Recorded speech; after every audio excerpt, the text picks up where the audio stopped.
Okay, it is time. We are diving deep into the love vibration. We're going to do masculine and feminine. We're going to do twin flame. This reading has come up because the Venus card came out with wishes, friendship, and the 11th house. Now, this energy really talks a lot about friendship, pleasures, fulfillment, harmony, visualizing reality. We're going to channel, we're going to go wild. We've got a range of energies, a range of cards. This is going to follow a range of love readings for different zodiacs and a range of stories. Whatever the divine wants to come out of me now, I'm going to channel, I'm going to surrender, and I'm going to give it for all of you guys.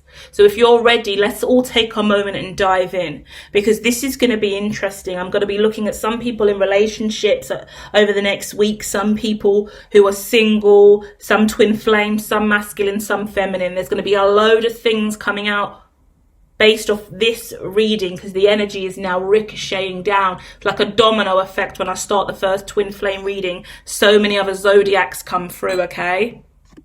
And the pre-shuffle cards revealed, you are never alone. Sing your own song now. This is the viewer's energy is what I'm getting. But feel free to understand that cross-watching and overlap does exist, right? We are yin and yang. But whoever I'm connecting with, if this is for you, you're being told you're not alone. You've never been alone, and you never will be alone, because you're here now and you're open and you're receiving. And there's a song inside of you that needs to be sung. Cheesy, I want to break into song. The sun will come out tomorrow. Bet your bottom dollar that tomorrow there'll be sun. Just thinking about tomorrow. Dust away the cobwebs and the sorrow till there's none. I want to keep going. Let me go, okay? I've got to get it out. I've got to sing. Have you stuck it with a day that's grey and lonely? You just pick up your chin and grin and say, oh yeah, that is what needed to come out of me. So what on earth needs to come out of you? My goodness, I'm channeling you. What on earth is in you? A part of me wants to cry with like overwhelming shock, because there's something in you, my darling. There's something in you, my love. There's something loud inside that needs to sing. So we'll sing today. We might just throw that song in every now and then to raise our vibration. Did you hear that fly out of me in absolute need and demand just to sing? And the card says, sing your own song. There's a love inside of you and you deserve to sing about it, okay? You're not alone. There's someone that you love. There's someone that's nestled into you. I'm looking at two otter spirits, and one of them, the masculine, is nestled into the feminine underneath her chin. So maybe the way in which you sleep with your partner, or the way that you desire to sleep with each other, is inside of each other like little otters. Like you're two animals, like meerkats, otters, hamsters. Even my cats, when they sleep together, they're so adorable. They nestle into each other, and it's face and chin all melded together. Like it's like Siamese. I made another twin flame reading where I spoke about a couple becoming literally Siamese, because the way that they embed and fall into each other, romantically, effervescently, energetically, but also physically in touch and movement and body, they just become each other. And I see that again here, and it's sexy. I want to be like, ooh, it's sexy, but it's way more than sexy. It's sexy feels rude in this moment, because it's divine, it's sacral, it's sacred, it's powerful, it's destined, it's divine, it's true love. We're opening up. Yeah, we're opening up as a vessel of equal give and take. And I saw that in the pre-shuffles as well. I've got a lot of cards out, okay? Some of these cards do have more risque images on them. So if I do use them, I may channel a little bit more in relation to the sacral energy or the sexy energy, but I'm going to do my best to keep it really clean and upstanding and integritous. But if we do have to talk about any underlying lustful vibrations or sexual conversations, then I hope that I can weave that in the cleanest, nicest possible way, so we don't get too icky over here. I like to save that for special hours. We'll do some special sexual content where I can get my freak on properly, okay? But let's dive, because their energy on the other side, right? We're gonna, regardless if you're male or female, understand the feminine energy. That energy I just opened up and spoke to about that nestling. The feminine is starting to sing, and the masculine is just desiring to nestle into her. The feminine or the masculine feel like they're alone. The feminine is not seeing the masculine nestle into her. She has no idea that the masculine is leaning into her. How do you not know that someone is lying on your heart? Lying on your heart chakra, nestling into you. Let's look at that. Because that then makes me think about not even a secret love, because it appears to be out in the open, but the feminine's looking elsewhere. And that's the feminine energy. That's the lighter vibration in male or female that is just going with the flow and just being intuitive and focusing on something much bigger, something much more ethereal, a lighter vibration. It suggests that there's this heavy energy in this relationship that the feminine can't just take in naturally. The masculine comes with such a solidified, material, physical, grounded stance, solid, strong. I'm getting the vision of a Yorkie bar. In the UK, a chocolate bar, a Yorkie. It's the fucking most chunky, fattest, oh, you're right, mate, big butch, let's have a fucking bite of chocolate, shall we? Is what I think about every time I look at the Yorkie bar. And I think in school days or college days, probably when I was maybe like 18, 19, even up to maybe 20, 21, I used to love a Yorkie.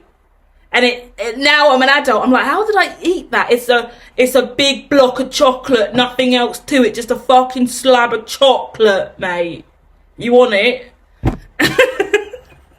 So it just makes me laugh, because now I want to talk about Kit Kats. Kit Kats you bite into, and it's wafer, it's light, it's fairy, yeah, it's big and chunky. Toblerone, it's got hazelnuts in it, it's elegant, it's more feminine. These feminine bites. But a Yorkie, you just got to crack it with the side of your teeth.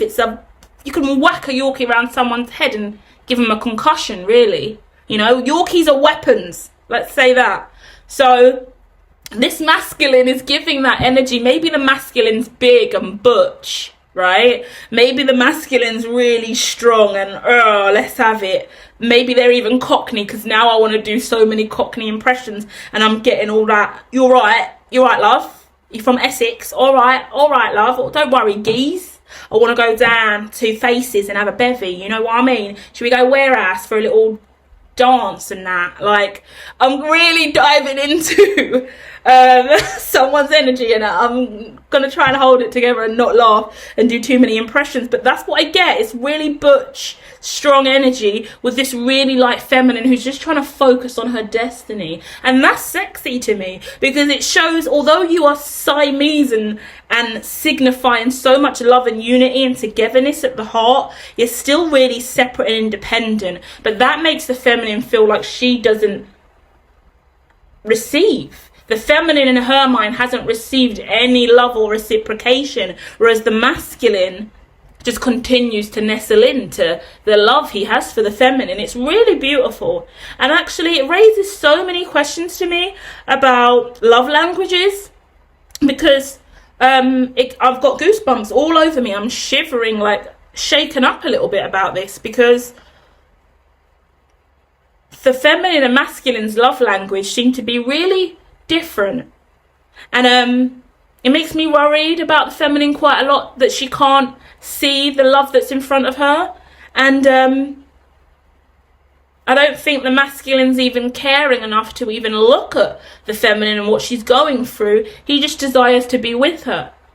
So it's like, take it as it resonates, because I don't really see this, but this is the best way I can give it to you in physical form, because I feel like the connection we're talking about is predominantly ethereal, and you're seeing each other without seeing each other. So you're just looking at each other online or at work, or like within the office or the place that you work. You're seeing each other, but there's nothing going on there officially. But it's like,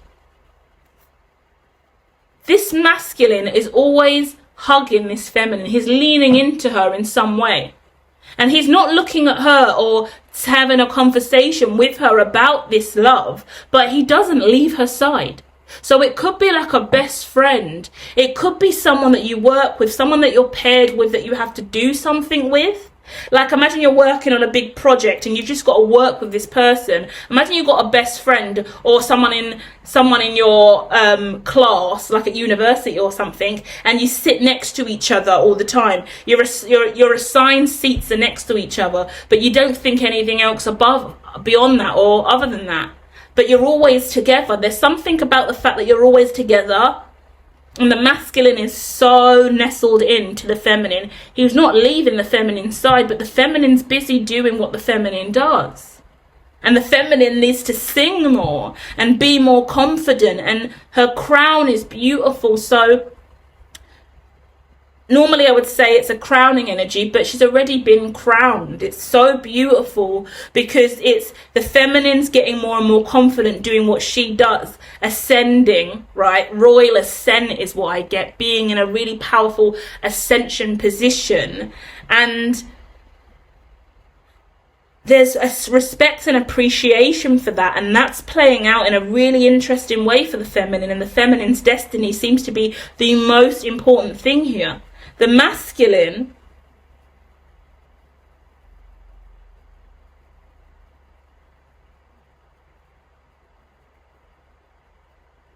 is interestingly mirroring the feminine, because I can see that at the end of the day, he goes home alone, right?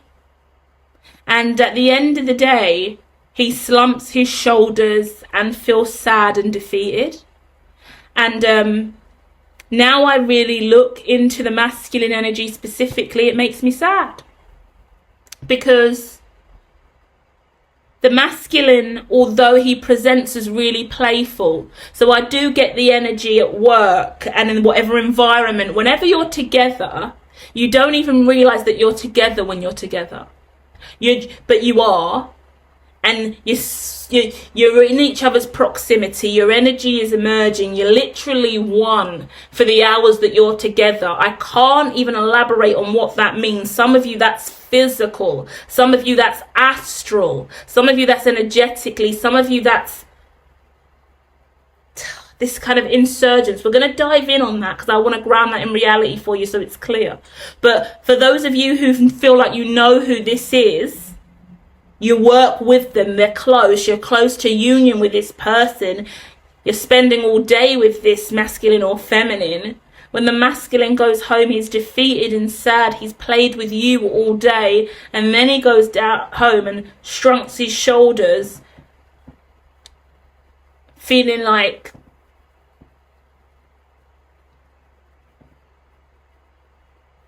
not so much that he needs to begin again, but he doesn't know where to start. He doesn't know how to start. He doesn't know if he's ever going to get the start. He doesn't know how to shift the vibration from the energy that it's currently in.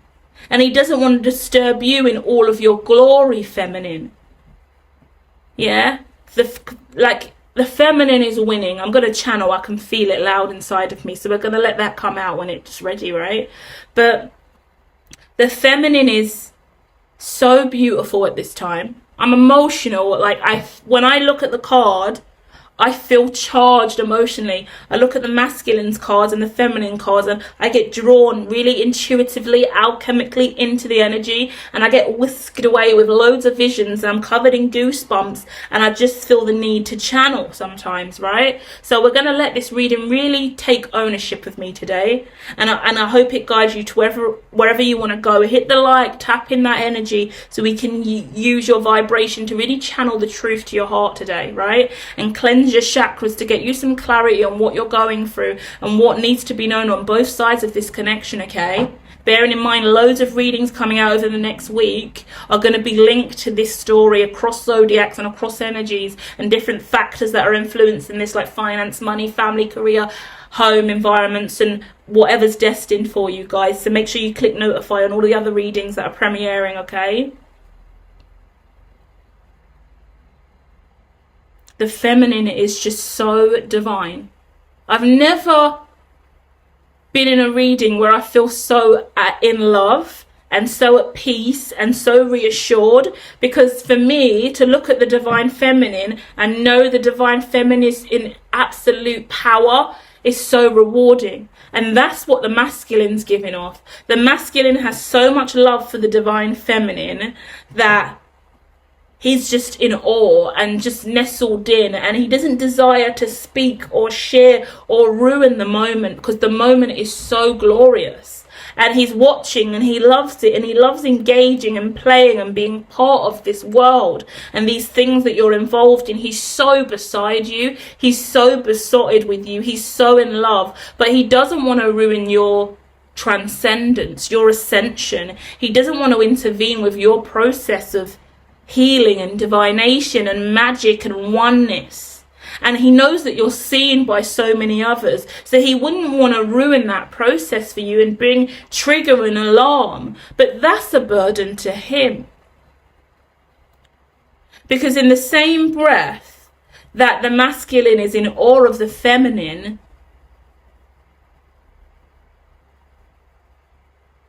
he feels unfulfilled in his own reality, because he desires to not just fall into the feminine for a short window of time, for those working hours, for that window of connection, but he wants to live in that vibration full time. So we're looking at a masculine that wants long-term commitment with the feminine, and it appears that the feminine is already off on another journey. I'm going to dive into the feminine now, because I need to understand why she's looking up and has no awareness of the masculine nestled into her. It's like a kangaroo having a joey in its pouch. You would feel it and you would know. So why is the divine feminine giving off a vibration that she's unaware of that, right? And I think that that's somewhat of a concern for the masculine, because the masculine's giving, do you see me? Do you know that I'm here? Do you feel my vibration? Do you feel our kinship? Do you feel our connection? Do you desire to know me more, right? What's happening whilst the feminine is in her power seat, exuding really aligned vibration of divine feminine, meaning her divine masculine is truly aligned, the divine masculine is falling into divine feminine. He's surrendering to that vibration that lets him nestle into the feminine instead of trying to overpower the feminine. He's given the feminine the full range of emotions and self. He's just surrendered, and in that it's beautiful. But the masculine's going through a major healing.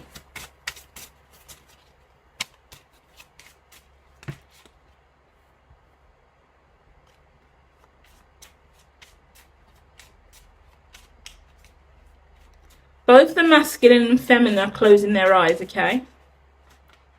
Wishing, dreaming.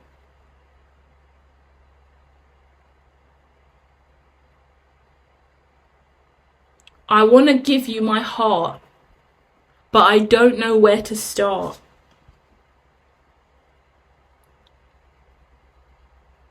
I want to let you see, but I don't know if you'll be the cold and cutting queen I know,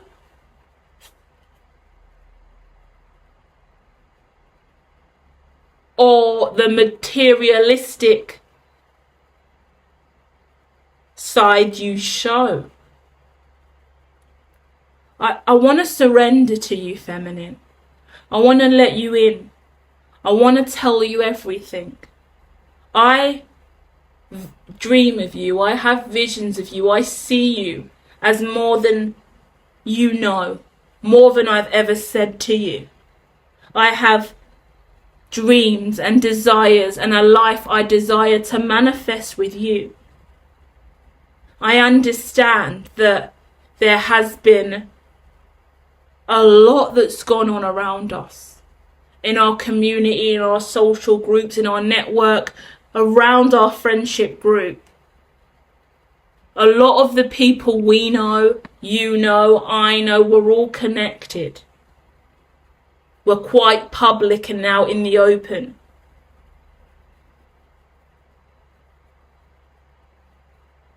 Some of you may be on TV, you may be presenters, you may be influencers. I get TV, I get reality TV, okay? So your relationship going public would be a big deal. The feminine's character is very cold cutting bitch in public. On TV. I keep getting on TV. So you guys are on TV, right? Reality show is what I get. Either way, life's nothing more than a reality show as well, so bear that in mind, right? But the feminine is a cold cutting bitch in reality, on TV, on social media, in life. She has to be. That's her character. That's how she gets paid. That's how she gets her checks. That's her branding. That's her image. And sometimes she can come off as incredibly materialistic, stuck up, only focused on money and material things.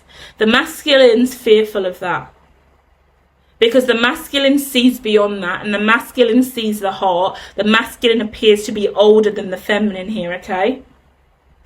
But within that, the understanding that we're in the public, there's press, there's a lot of people's opinions, there's a lot of voices that will have things to say, and this feminine is holding a celebrity status, an influencer status, a well-known reputation,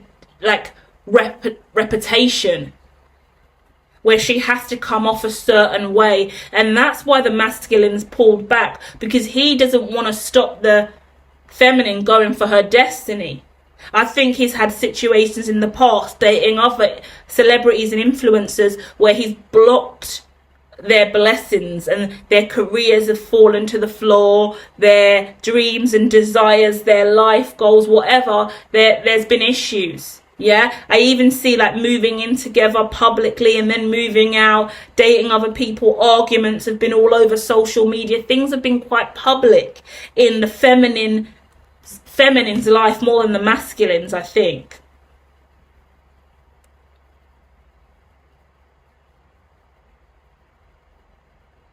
So it's kind of like, how do I date someone, fall in love with someone, align to someone so well known, so recognized?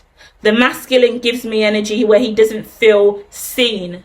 He feels like the feminine is more out there in the public domain, more known, more recognized, more numbers on social media, more influencers going viral, better reputation, whatever it is. He puts the feminine so high up and looks at her almost like a fan, right?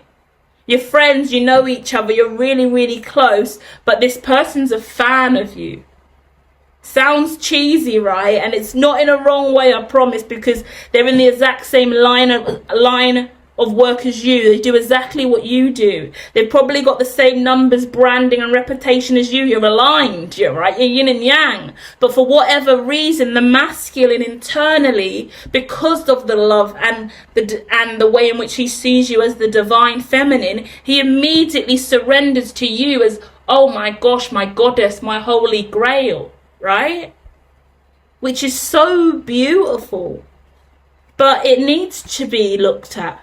because the masculine is burdened by that ideology, because it makes him feel like the feminine is so beautiful, you're so powerful, you have all of this beautiful energy. If you choose to turn away from me, to shun me, if I affect your life and rock the boat and imbalance you, if we break up publicly, if I do something wrong, like, it's in my head, I'm getting tit for tat. There's fear, a lot of fear.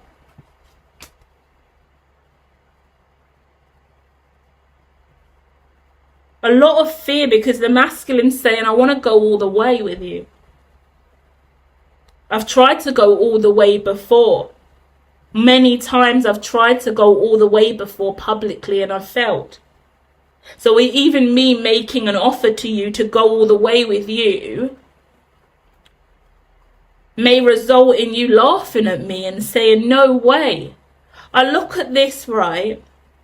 Really emotional about this. The masculine has got me really emotional, because I can see this energy really strongly in my heart chakra, weirdly enough, right? And I've never seen through the heart chakra, but I do today. The masculine, who is a beautiful soul, really, really positive, gorgeous and energetic masculine, we're going to look at your vibration and raise that today, okay? Because the feminine's so confident in her power, the feminine's in her prime. This is her time. This is her season. We all have our season. We all have our wheel of fortune, the ebbs and flow. So the masculine feels like he's down at this time in his dumps, having a harder time in life, maybe not in the best position he's always been in. There's a redial. That's how it works. Yin and yang. The feminine's at the top of the wheel as the masculine's at the bottom, but the wheel's always moving around and round again, right? But the masculine's not seeing it as that, because he's more concerned publicly. I've had relationships in the public eye that other people have been involved in, that people have and ahed over. This is like Tommy Fury and Molly May, for example. They're incredibly public. They've just broken up. They've gone through a lot of struggles, right? So both of them are not going to want to have public relationships again. They've lived together, had kids together, had really public relationships on Love Island together, for example. It's difficult to then find someone new. And, for example, it's like the Tommy energy of saying,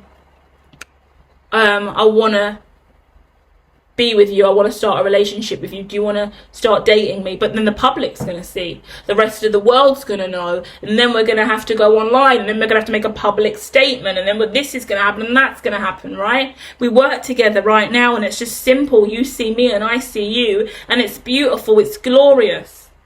When I start having more expectations of you as a lover, as a partner, and a desire to date you, is that going to change our vibration? Is that going to make it more positive or negative? The cutting bitch that you are in public, am I going to receive that behind closed doors? Is the love I really have for you gonna hit matter and be something we can genuinely ground? Because there is this fan energy, this fan vibration. It sounds silly, and I don't even want to say it because it feels unjust to say that they're just a fan of you, because it's not. You would never look at this masculine as a fan. But this masculine's put himself into a position of, I'm just a fan of you, right? I'm nothing but just one of your fans. And I hate that vibration, because that is so not true. But the feminine is so miles away, looking elsewhere, working on a business, working on branding, working on a product. Like, I see podcasts, I see clothes deals, I see fashion, like I see fashion lines, I see clothes, I see marketing, I see a lot of pink. Like, I've got pink, but it's not related to me. It's not, in my head I get a little bit Pretty Little Thing a little bit, but it's more clothing hauls and trying on clothes, and it's all of this stuff. Someone sees someone as a celebrity and it makes them halt and stop and turns them into the King of Swords, makes the masculine pull back. The feminine is not paying attention to relationships because she's worried. Let's dive into the feminine.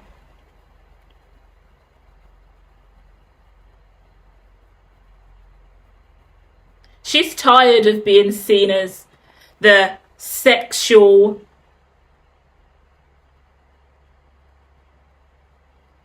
option.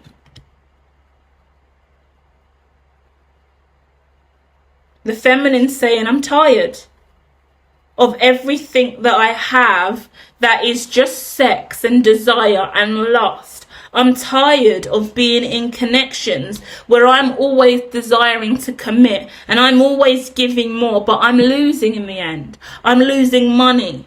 I'm losing the will to survive. I'm always grounded and independent by myself. There's always so much of me and so much I want to give and so much I want to do. And no one ever seems to be strong enough or brave enough to stand there with me and give me that back in kind. I want 10 of cups. I want long-lasting love. I want emotional reciprocation. But it always ends in lust and sex. And someone looking at me in the wrong way, perceiving me to be something I'm not. And the more I open up and show that side of me, the more that the masculine then falls away and it never works. So they're mirroring. The feminine feels the same way the masculine does. The feminine sees the masculine. But she's worried. She's got 9 of Swords all the way around her. She thinks about the masculine a lot at night. 9 of Swords is the night time and the nightmares and the heavy thoughts in the mind and the worry and the anxiety. So when she's looking away, it's because she's hyper focused on her career and her brand and her status and whatever she's building. Because to let go any further and surrender to the masculine who isn't saying anything but just being really playful puts her in a place of, I'm not going to risk that again. Because the masculine is so in awe, he doesn't want to disturb her journey. She sees it as he's just like the rest of them. I'm going to keep him at bay. I'm not going to open up to that softer, loving vibration. So he's only receiving the cold, cutting bitch that everyone else gets. Because he's not showing any other vibration that makes her feel assured enough that she can let her guard down with him. And that's why he's not letting his guard down, because he's like, whoa, I don't want to change your process. And she's saying, I don't want my process to be changed and riddled with regret like it has every time in the past. I feel like the feminine's been a lot more secretive in relationships. They've maybe been on the front line a lot less. The masculine's had a string of exes potentially all over social media and a long history of people he's dated, whereas the feminine's past romances are not really out there. So I would say the masculine dates more celebrities and people in the public eye, whereas the feminine keeps that hush-hush. She doesn't really date people out in the public domain so much. And I think that is a challenge for her, but she refuses to even look at that because she's so driven by her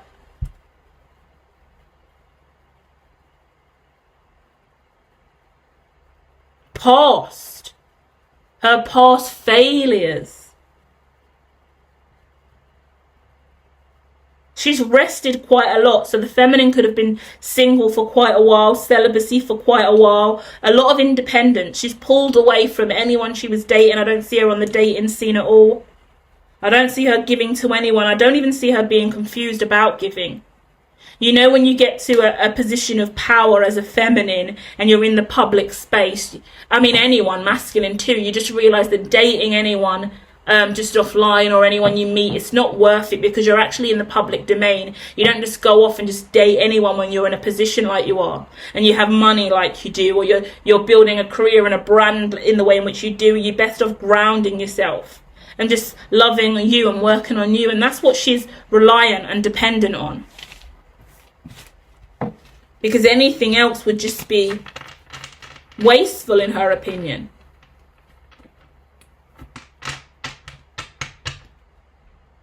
A lot of hard work has gone into this relationship. 7 of Pentacles coming out. That's nice. When we look at 3 of Pentacles, which is next to it, we talk about something that's just really made stable ground, survive the storm. This is buildable, right? So whatever you've had, you could have known each other for 3 years, been in a new dynamic for about 3 years. Could have signed a contract or a legal agreement to continue to work with each other or be in the same community or space with each other for another 4 years. Because the 7 is giving me an acceleration in the connection that's going to keep growing. If you're going to be friends, right? Colleagues, associates, you're still going to be together for 4 more years at least. You're going to be around each other, see each other at the functions and the networking parties, and you're working with the same kind of maybe legal team or agencies. You're affiliated with the same kind of people, right? Production is what I get. So you're together regardless.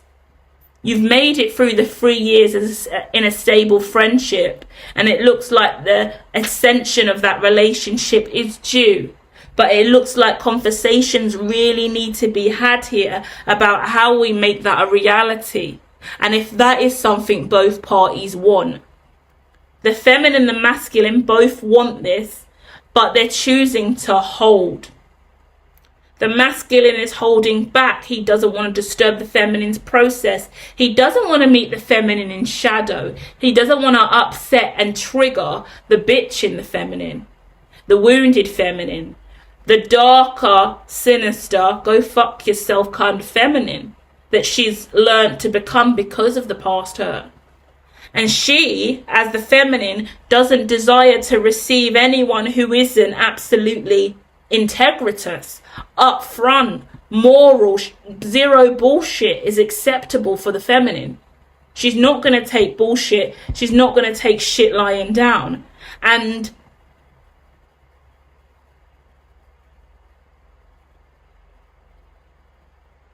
in my head, I just keep getting the vision of an egg cracking over and over again. So I'm trying to interpret that a little bit.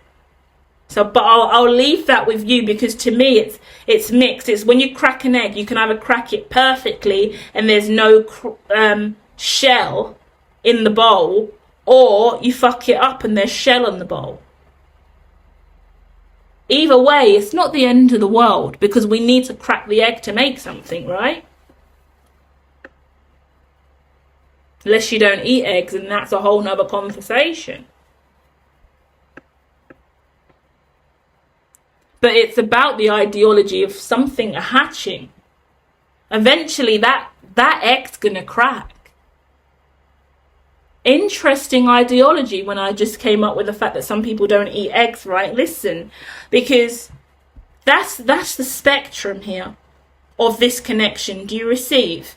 Because we could just crack an egg right now and there could be a bit of shell that falls into the bowl and we can scoop it out and move on. That means you could just bite the bullet, go for it, say how you really feel, and there can only be a little bit of cracks. It's not a big deal. But that's for one side of the connection where the feminine loves eggs, right? On the other side of the spectrum, for example, masculine doesn't like eggs, then we're going to have to see that egg hatch. Someone's going to have to sit on that egg. You ever seen an egg in incubation? Once again, I'm talking about Jay Swingler again and his video of eggs in the incubator, one of his videos this year that's got the most views that I've seen. I also used to do egg hatching all the time at when I worked in early years with children. We would always order loads of eggs, get the special incubator, and we would wait weeks with the eggs in the special incubator and wait for them to hatch, and chicks will be born, and we would have loads of chicks running around the nursery. It would be so adorable, into the point that we have to give them away. But we got to kind of raise our own chicks, and they were just so adorable. But and that makes me think a lot about Jay Swingler again. I mean, he's a special guest on this channel right now, and he's always our example and stuff. But it made him really think about the eggs that they sell in the store, because he got his eggs from the store. We got our eggs special for the incubation. We got all of our things sent in special from a special place that cost us a lot of money. We did it annually. Whereas Jay just went to the local shop and bought quail eggs, and they still hatched. And it makes you think about eggs. I hope you understand this is a weird way to go. I can only link it to like veganism a little bit and farming and health consciousness. But the truth of the matter is, you've got one ideology of eggs where you crack it and eat it, and the other ideology of eggs where you sit on it and wait for it to hatch. And that is the plethora of questions that's coming up in this relationship. Where do we exist when there's all of these options on the scale? On the spectrum, we could go this way, where we just crack an egg and have an omelette, or we can go all the way up here, where we hatch chickens, yeah? And that's the masculine side. The masculine wants long-term hatching, yeah? Whereas the feminine is standing on her ground saying, I don't want just another flash in the pan, another bacon, egg, and cheese, you know? I want more. I don't want just another bacon, egg, and cheese sarnie. I want more. But the masculine who goes home every night thinking about the feminine desires to make those eggs into chickens. He doesn't want a bacon, egg sarnie either. He wants more. This is so cute. This is so Essex as well. Big up my Essex crew if you are in the building, because it's just giving me Essex relationship again. It's giving me Chloe Brockett and Lockie, because I've done a reading about that and I felt like Chloe Brockett and Lockie were destined to come together as twin flames in divine union, and that's what it's giving. And it's like, say, everyone from Towie and everyone from that kind of community, I don't know how they would even feel about them being together. So much conversation around that, but it's like they've all had, Lockie's had a string of public relationships, Chloe's had a few, but Chloe's always seen as the cold cutting bitch, but she's fucking the best character there is. She's my favourite. Lockie's my favourite man character too, so that's probably why I'm getting them in my head more than anyone else. But everyone else just desires to stay at home and the cast and, oh, let's just film our relationship and, oh, we're having a bacon, egg sarnie. But they want more. They want to ascend together. This couple, whoever they are, whether it is Chloe and Lockie in the future or not, they want to ascend beyond the show, beyond more than they have. They want to build a life together. They want to get married and have kids and have a bigger house and have a farmland and have chickens and cats and dogs and cows. It's bigger than just that everyday relationship where you wake up and have a coffee and kiss each other goodbye and then you come home and see each other and get in bed. You're looking at true divine union where you're merging your lives and your careers already clearly seem to be together. You're working together in production or TV or shows or something. You're linked in social media, celebrities, influencers, industries, communities. You're already there. I feel like this reading's just been one repetitive cycle. Let me know if you feel it or not, because I feel like I'm just saying the same thing over and over again. The masculine is having a lot of patience because he sees the synchronicity and the alignment of this. He knows it's destiny. Wow, okay. He's working on his finances. He's waiting, okay. Because he feels like there's been partnerships in the past that haven't worked. I think he actually sees the future. I think he's clairvoyant, and I think he sees something really clearly with the feminine. But he needs to know that something's over and something's ending.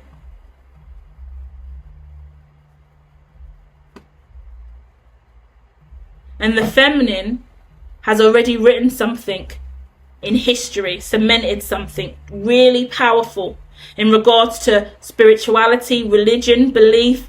Like whoever I'm dealing with, you've changed the status quo of something. I want to say the society, the community, wherever you come from, whatever you do, you've made a change and an impact. It's early days for you because the base chakra is coming out with that. But the feminine, you've shifted society in a major way. Sounds silly, right? Oh, how do I explain that? You won't believe that, I think, because the Seven of Swords card's coming out and I feel like I need to prove to you now the impact you've had in the world. Imagine that. And that's why the masculine's a fan of you, because I think you're more humble than you ever realise, and I don't even know who you are or what to say to you to prove to you that you've made an impact in society just by being you, and you don't see that. And the masculine knows you don't see that, and the masculine wants to tell you all of that, but he doesn't even know how to get those kind of words out, and he thinks you'll just brush him off and play it down and act like it's not a big deal. But whatever community you've done, whatever you've created, whatever you've built, whatever your brand is, whatever you're doing, whatever you stand for, whatever you do all day, whatever you speak on, it's powerful, and it's shifted the community or social group that you've come from. You're making real impacts and waves in life, feminine, and that's received. You're authoritative and powerful. But the love in you has kind of drifted away with this, because instead of choosing love and kindness and being a softer kind of character, you've chose to take some time out from your career as well and just pulled away. So once again, I use Chloe Brockett as an example again, because her first season in the show, she was so open, so lovely. She was immediately casted as the bitch. And then she got forced down a really quite lonely route, got stabbed in the back by her friends, got played down as the most bitchiest character in all of it. But that's because she's just a hot bitch and she's powerful, right? So she's had to close her heart off and be less nice, and everyone will just kind of type her as, oh, Chloe's the bitch, oh, Chloe's got a problem, Chloe don't get to hang around with the rest of the girls because all the other girls have got a problem. And you know what I fucking hate? Take this in. You know when everyone else has given up on that one person and they're like, oh, Chloe Brockett's the problem, Chloe Brockett's the problem. If everyone else has a problem with Brockett, all the girls don't like Brockett, then the problem must be Brockett. And then Brockett's sitting there assessing herself, questioning whether or not she is this evil demonic bitch that she's being played to be. She's not. Because actually, those 4, 5, 6, 7, 8 girls that talk about you behind your back, they're all jealous. I'm sorry, but they are. And actually, yeah, normally it's easy to go, oh, well, she's the only odd one out, so clearly she's the problem if no one gets on with her. No. All of you have been saying negative stuff. All of you give off negative energy and vibration. You don't generally like her. You despise her for her independence and her strength and her power. And she is the only one that came into the scene, came onto the cast, came into the environment with this unique confidence and air about her, where she said she's not going to suck ass and lick everyone else's arse and just be their friends and play it safe. She chose to be a power player in the scene, up amongst the cast, and as a result, that intimidated a lot of motherfuckers. Yeah, people are so easily intimidated by self-love. And what burdens me, right, this is where I fight for my divine feminine and my kings and queens, is what really annoys me is people never know what you've really gone through to make you that harsh, cold-cutting bitch and the most dominant, independent, powerful bitch in the room. They look at you with an air of irritation and look at you as obnoxious, right? But they're ignorant to the fact that your whole fucking life has forced you to be that way. And that if you could just fade into the background and be less of you, you probably would. Because you don't need the bullshit. But you can't do that because you're you. And God made you to be you, and you're epic and you're out there and you're seen. And everyone's going to look at you and what you're wearing and how you're dressed and who done your makeup and who done your hair and why do you look better than the rest of them. Dare you even say that out loud, but you kind of thought, oh, okay, I'm looking real good here. But you won't say that because then you think you're too nice. But actually, the hermatologist is letting you know it's true. You're standing out amongst the rest, and that's unsettling for the bitches that really desire to be the hot thing. It's always the bitches that desire to be number one and be the hottest on the scene that are not the hottest on the scene because they're desiring it. Yeah? You either know you are that bitch or you desire to be that bitch. And this feminine doesn't desire to be anything other than her because she is that bitch and she exudes it without even trying. That's the burden of reality of being the divine feminine in embodiment. You just be you and you're that bitch. And then you're confused about what everyone else's problem is because you're just that awesome. And, oh, there's a problem again because I showed up looking like me, dressing like me, exuding me again. For God's sake. What do you want me to do? This is how I speak, this is how I talk, this is how I exude who I am. Oh, it's too much for everyone else because everyone else is designed to be this way. And I've never once desired it. I came out the womb with this vibration. Fuck. Goodness me. Wherever I go, I just can't seem to get along anymore because no one realised the bullshit I went through childhood because I don't sing it from the rooftops all the time. And even if I do sing it, there's layers to the shit in life I went through that you'll never know about. That's why my character is the way it is. That's why my personality is the way it is. That's why I show up in the way in which I do. Because life has led me on a path to do these things. God is with me as I evolve. And the masculine sees that. The masculine is turned on by that. That's the most beautiful asset you carry. And he doesn't want to hinder your ascension. He wouldn't want to block your light. He wouldn't want to prevent you from being you. For he loves you so much. And he's such a fan of you as well, which is really cute. You know, your biggest fan should be your lover. And that's how I look at it as well. There's nothing worse than being in a relationship with someone, right? I'm going to be a bitch now because I bitched about this last time. But from my understanding, I haven't confirmed this, but I've seen a few photos on Instagram of Chloe Brockett dating Jack, who used to be with Danny Dyer's daughter. And he's got a kid with her. And I feel like Chloe is so above Jack. Like, Jack has a reputation, he's a wheeler dealer, he's not very genuine. He's just not... Chloe deserves so much more. She deserves to be with someone more like Lockie. So it does... irritate me when beautiful souls get caught in karmic connections and trapped in relationships with people that they feel like are on their wavelength but are really not, because Chloe's so much more evolved and maybe Jack's more in her age range and Lockie's a lot older, but the alignment between the two energetically, their auras are so beautiful. They've been through a lot together and they're both wise. So it's about the feminine finding her own awareness and having some self-discipline in dating people that are truly destined for her, and forgiving herself for making negative decisions in the past. Feminine, you need to find your emotional compass again. You used to be a lot more loving. Whatever you've gone through in your career over the last few years, you've made yourself a lot more cold and cutting, and that makes the masculine recoil. The masculine doesn't desire to come in until you're more at equilibrium of less bitch, more love. He still loves the bitch. The bitch in you can't go anywhere. That's part of your branding and what makes you so amazing. And it's so valuable. You're an asset for that. But you need a little bit more love too. And you need to be able to open up in loving ways and talk about your emotions and have healthier conversations like you did in the past.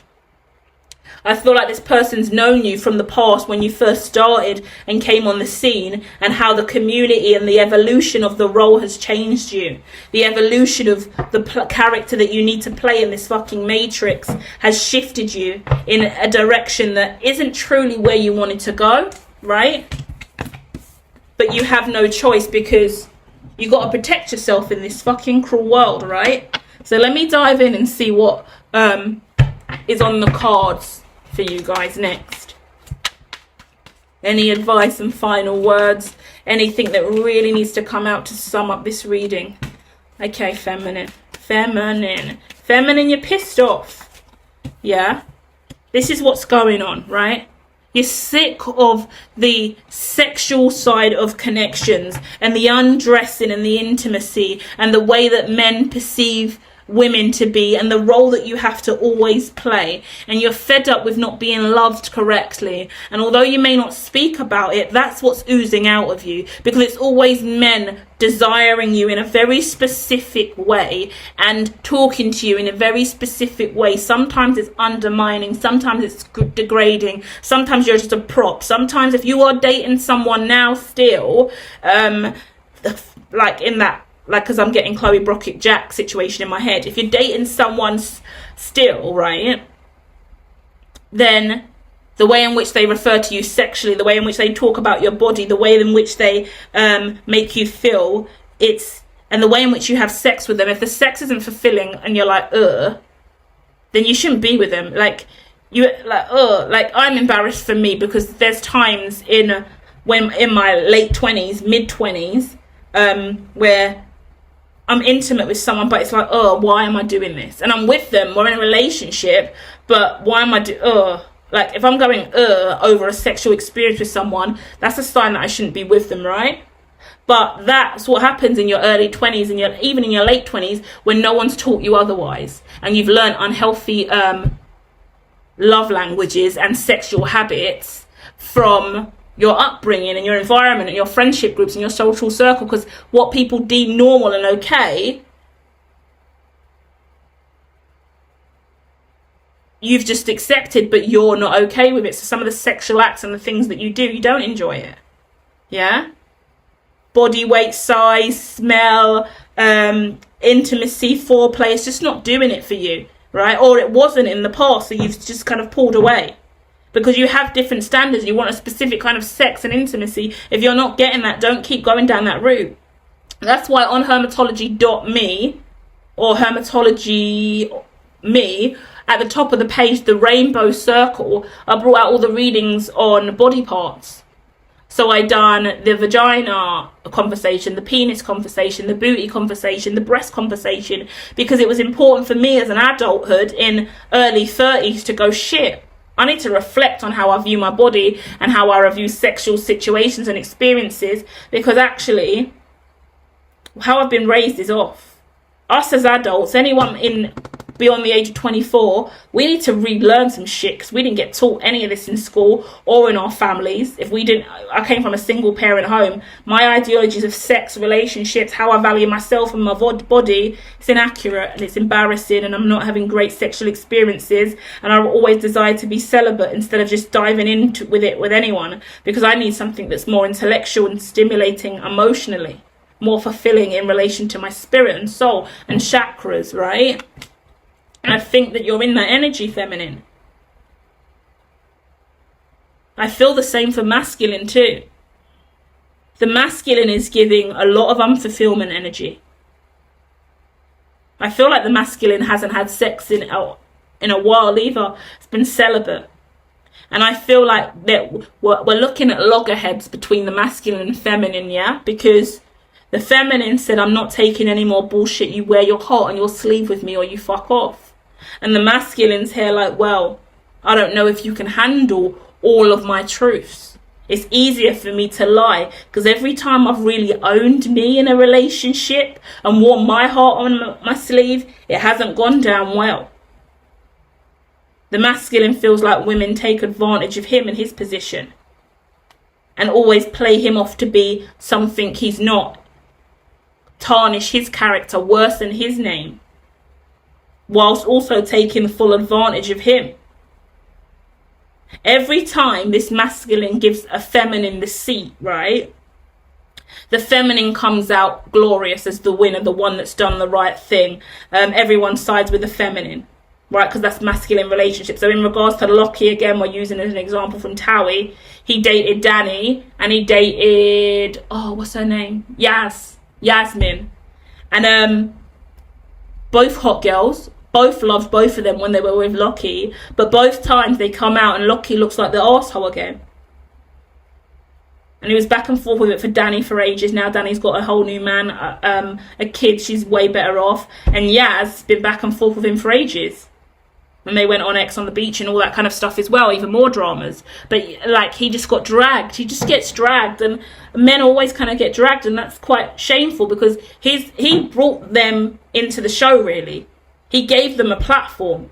He opened the door for them. Their storylines and their romances were a big deal. And I know it's reality TV, but it shifts the character a lot in relationships when you've got real life connections, but you're playing that character on TV, and then you've got this go-between, and there's production, and there's casting, and there's scenes that are set up casually, even though it's reality and all real, wink, wink, you know? So I know that these are weird examples to use, but that's what I'm getting. Someone's in the public eye, so these are the best people in the public eye I can give you as an example. A lot of relationships in the past have been solely sexual. A lot of even not looking at your partner. So the positions that you choose to be in and how you choose to have sex is just, a lot of regret. A lot of yuck, I wish I never slept with that person. Yuck, I wish I never done that. Yuck, I should have left. It's too much effort, so much effort and time put into relationships in the past. I think masculine and feminine both wish they had a lot more integrity. A lot more respect and integrity for themselves, a lot more ability to hold back. I think masculine and feminine are going through the exact same thing. Sick and tired of the relationships they were in the past, wishing they never done it, wishing they never went through it, wishing it can come to an end. Wishing they never had to go back to a toxic relationship like that again. I'm even looking at third party situations, to cheating in relationships. really powerful moments in the relationship, right? In regards to what someone is dreaming for and manifesting, has never happened because there's always been an interference. So the fear for the masculine and feminine is that the interferences from the past, even their own insecurities are interferences, are what makes the relationship not really go any further. But the masculine is still staring at the feminine. The masculine is eyeing up the feminine. The feminine is currently center of attention. There was a tower moment in the past. So, okay, something's been revealed in the past between the masculine and the feminine. Some kind of interference that occurred that either was a third party situation, involved someone else. If you get together, the exes are also on the show. They're going to see it. They're going to be involved. Other people know. Their attention and the spotlight is going to bring up issues of other people, her exes, his exes, stuff like that. The divine masculine and feminine's associations are all wrapped up in this dream of having this connection. But either way, in the past, something was kind of tested. In my head, I'm getting blueprint, because it looks like the masculine and feminine, without saying anything, have said something that's created a tower moment. They've been really close to each other, told each other some kind of intimate secrets, offered some kind of genuine companionship from a friendly standpoint, but both of them were masked with the desire for more than that. For whatever reason was going on in their lives and careers, it was never spoken about more than what it was. There could have been a kiss. There could have been a night out. There could have just been little, I want to say, stolen moments. Because I don't see any cheating or infidelity or anything wrong here. I do see that the divine feminine potentially doesn't get on with the divine masculine's exes. Like, if they're on the show, for example, I get Chloe Brockett in my head again, and Yaz. I assume they don't get on, or they won't get on. If this happens, they'll be fighting back and forth, or they'll be like, Chloe stole Yasmin's man. How long's Chloe been with Yaz? Blah blah blah. It's a bit like Amber getting dumped by Dan, and then Dan starts dating, what's her name? Chloe Brockett's ex-best friend. Don't even know her name. She's so annoying. But sorry, that's so rude. So rude of me. But sorry, I stand with Chloe Brockett. Fuck that bitch with the blonde hair who stole Dan from Amber. Do you see my attitude? That was Dan's man. I mean, that was Amber's man for years. So how long have you been wanting Amber's man? That's how everyone gets, right? And that's kind of what I see here. I don't see cheating or anything, but I see intimacy in such a just light, friendly way, and it kind of getting stopped or halted because everyone else is seeing, everyone else is there. So if you're out and you're partying and you two are kind of dancing on the floor together or drinking, or you're all in the booth together really quite close, everyone's like, oh, okay, they're getting a bit close tonight. So you kind of pull away and let it go because you don't want it to turn into a bigger thing. But you both kind of knew it was fulfilling for you, or something that you both wanted, but that you couldn't fully dive into. But the Wheel of Fortunes here, Paul, it's saying there has to be someone that kind of initiates that change. But there's healing, because the masculine is still healing, and the masculine is working on something incredibly thought-provoking. The masculine is in the clouds. The masculine is planning. Although the thing is, right, this is where we're going to leave it, and the main thing I'm going to say at the end of this. The masculine leans onto the feminine for the hours that they're together, the time that they're working with each other. Whenever they're there, they dive in. But when the masculine leaves, he falls into lower vibration and is more likely to succumb to depression and sadness. And when he does, he can't manifest through those vibrations, because what he needs is high feminine vibration to help him manifest. So he's relying on that feminine energy to survive, to keep cycling through whatever he's going through every day and every week, because he really does desire the feminine. So he's leaning onto the feminine over and over again, but he doesn't want the feminine to know that he is reliant on her vibration to survive at this time. But the feminine kind of understands that, and that's what makes the feminine really quite rigid, standing there quite naked, looking out, going, well, do you not see me? Are you going to not own this reality? Do you not understand this? And the masculine's expecting the feminine to receive, just intuitively knowing, well, I'm here and I'm present and I'm giving, so that should be enough for you to know that I'm here. But the feminine's known so much more deceit and lies and deception and cheating in the past, where just the presence of you alone as a friend or a disciple in mission in this team or caste or community isn't enough.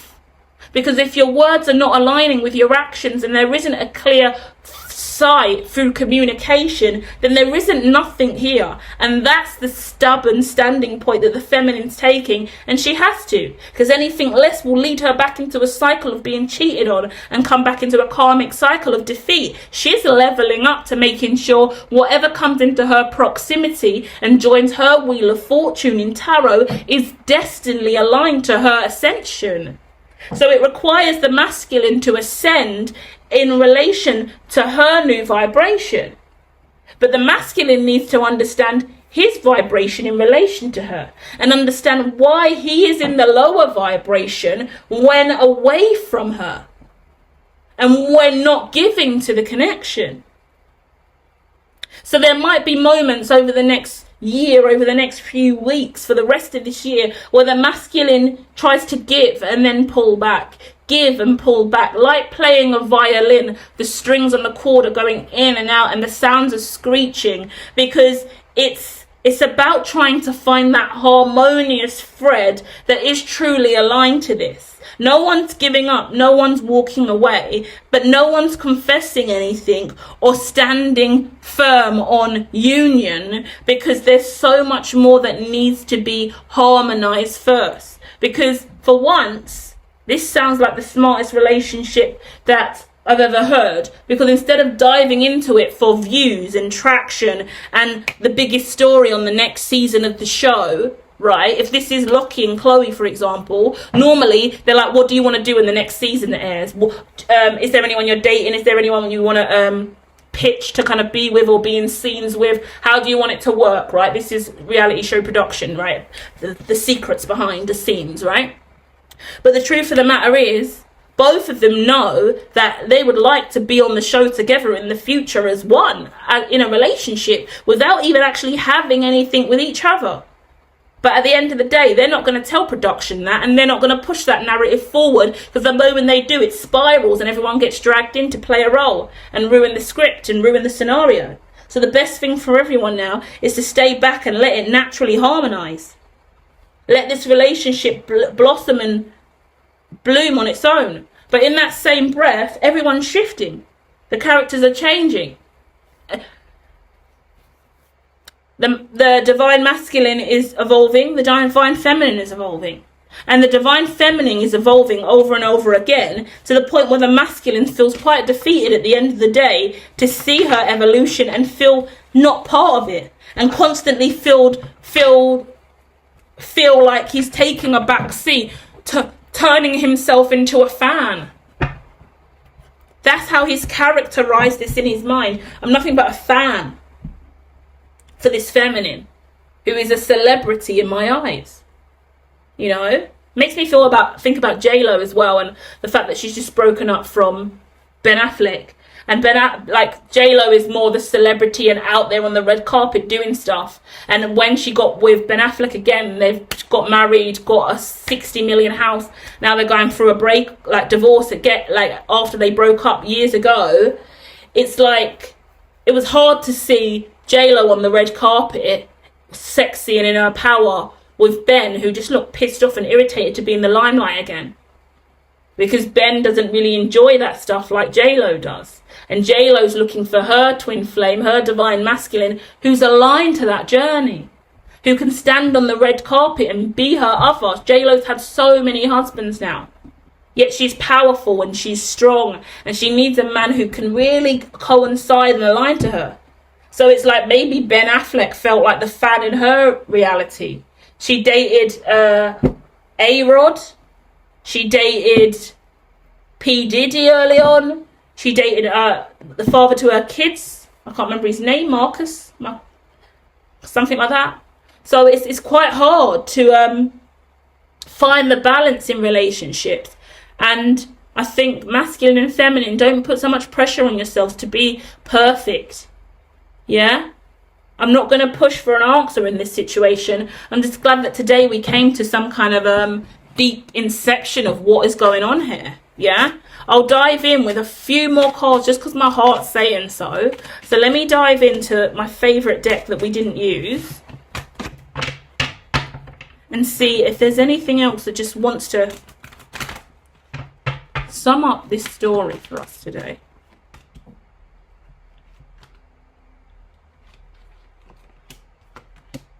Okay.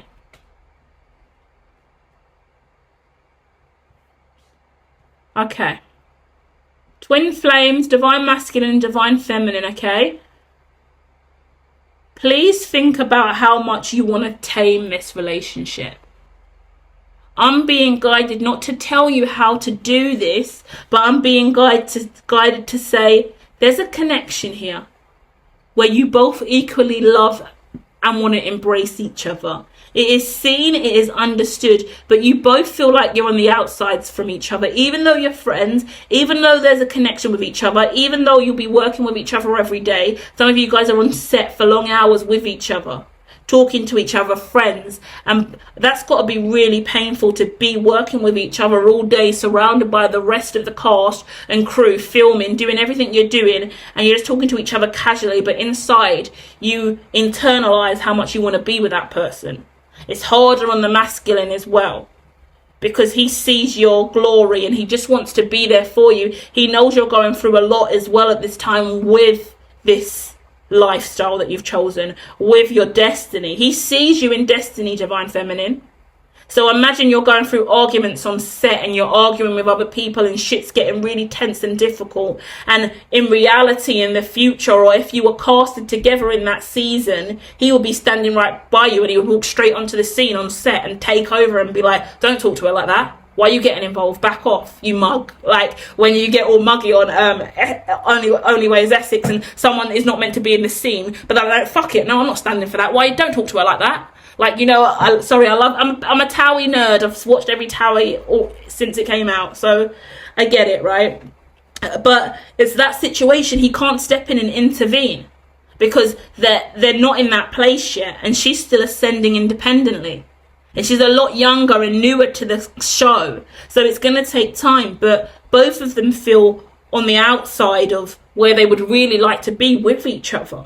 And that means a lot of emotions are still suppressed. And there's a lot of turning their backs on each other whilst they know that they're destined for each other. Imagine knowing that you're destined for someone, but your back's turned.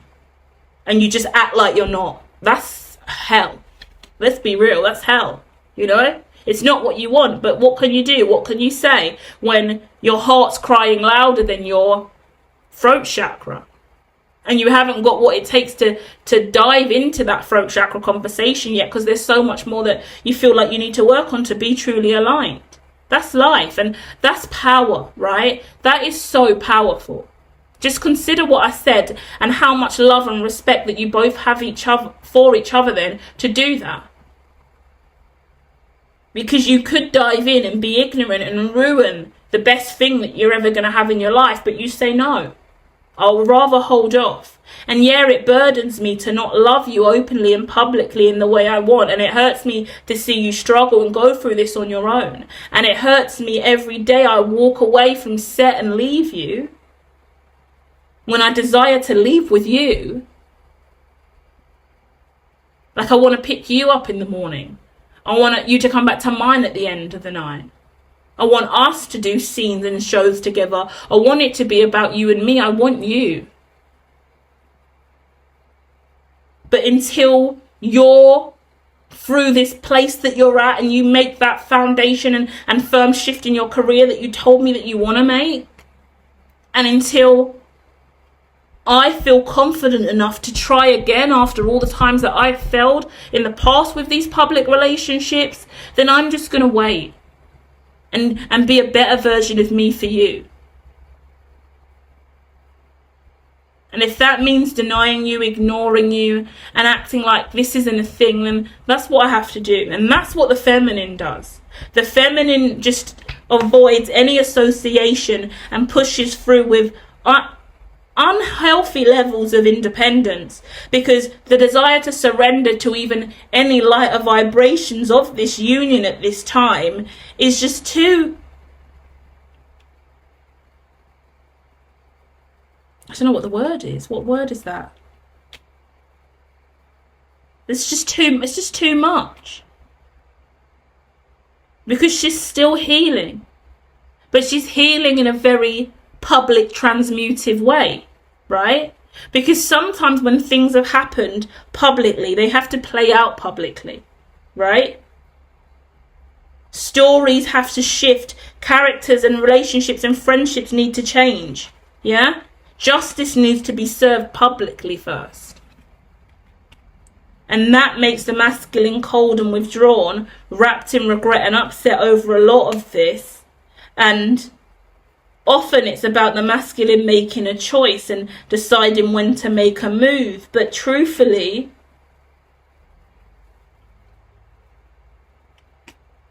any move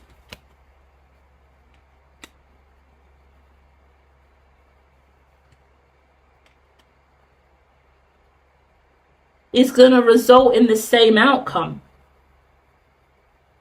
Unity, Empress. Whatever the masculine does, and however the masculine decides to move forward through this awkward, embarrassing phase, I'm not sure what to say, I'm not sure what to do, I don't know if I have enough, I don't know if it's going to result in arguments, crying, confusion, shock, back and forth, a positive outcome, a negative outcome, a laugh and a joke, brushing it off, a big deal or not a big deal, an opportunity or not an opportunity, or a wish come true, or an absolute laugh and mock about the situation. At the end of the day, the outcome's going to be the same. You're going to be together. 100% you're going to be together. The day's going to come. I feel really emotional. A part of me, right? I haven't seen Lockie online or Chloe Brockett online in ages. And now, because I've used them as an example in this story, because I've seen them in my head a lot, I feel like Chloe Brockett and Lockie are going to get together in Towie. I don't even know if Lockie is still in the next season of Towie or when the next season of Towie is. But in my heart, I feel a little bit like, oh my gosh, I think Lockie and Chloe Brockett are going to get together. And I think they're going to get married. And I think they're actually twin flames. And I think they're destined to be together. And now I need to go and find out when the next season of Towie is coming on. And then I'm going to quickly go and see what's going on their Instagrams. Because now I need to know. Oh my gosh. Like, so okay, we've used them as an example, and maybe go and watch Towie, guys, because it's fun. And if you're from the US, you will love Towie. I mean, Essex is the Hollywood of like UK, right? It's the Hollywood of Britain, let's say. It's the LA of Britain, let's say. But for everyone else who isn't Chloe Brockett and Lockie, you're gonna be together with this person. This is your person. This is your person, and you are both the smartest you've ever been by deciding to do this and go this way. Because instead of going down the same route you always go down, you've sacrificed a lot of things for each other in the now moment. And you don't need immediate fulfillment, and you know that this is going to last forever. I'm talking about marriage, kids, and the rest of your life, dying, growing old together. This is it. This is the one for you forever now. This is your lifelong. Whatever you do, this is your person.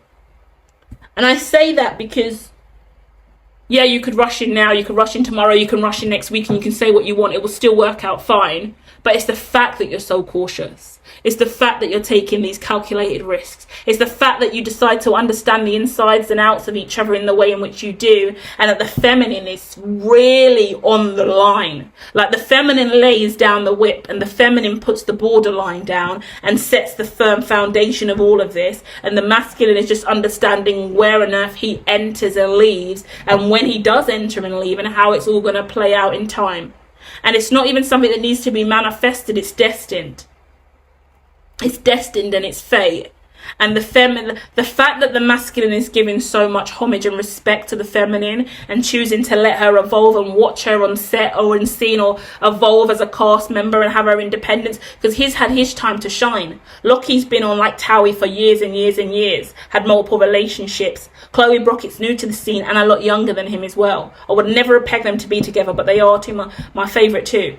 So it's that same energy. Go and watch it, and your masculine's giving off Lockie energy, and your feminine's giving off Chloe Brockett energy. You're going to get your love story and how it all happened, right? Go back to like maybe 4 seasons ago. Chloe pulled up 2 or 3 seasons ago, right? And whilst Lockie was dating Yaz. And I thought he nearly married Yaz, I think. Before that, he was with Danny. And I love Danny. Still love Danny and Yaz. Well, I love all of Lockie's women. Lockie's my favourite character. He has the best girlfriends. They're the hottest, and they're actually quite the bitchiest. They're quite savage, bad bitches. Lockie's... I need quality time with Lockie. I don't even know if I follow him on Instagram. I'm going to find him. But I'm talking to a Chloe Brockett and Lockie style love connection that is rising in the future, and I am now pegging right here that Lockie and Chloe are going to get together in the future and settle down. None of them have kids, so maybe they're going to have kids in the future. I definitely see marriage. So whoever I'm connecting with, you're going to get married. This is your person. Whatever you're doing in your lives, there's parameters in the way. They're divine, that are creating divine timing. You ever seen divine timing in real life? This is what it is. Because God's just put you two both on a clock. Imagine that. You see the hands on a clock, the big hand and the little hand. That's you in the relationship, and it's just ticking around. So both of you don't really meet each other because the clock's always going. Tick tock, tick tock, tick tock. Time is real. Especially when you are the hands on the clock. But God's waiting for both of you to dial in at the right time. The divine time for union to be long lasting, because you won't have any of these problems that you do have. And anyone in those kind of relationships and positions, no one will be stupid enough to risk it all again and have another public relationship that's going to fall on the floor again. It's not worth it. Go slow, take your time, understand what you're being shown here. Level up, grow, mature, be in your power, learn to surrender to the past and love again, starting with you. Because that's going to shine through. I'm so happy for you guys, okay?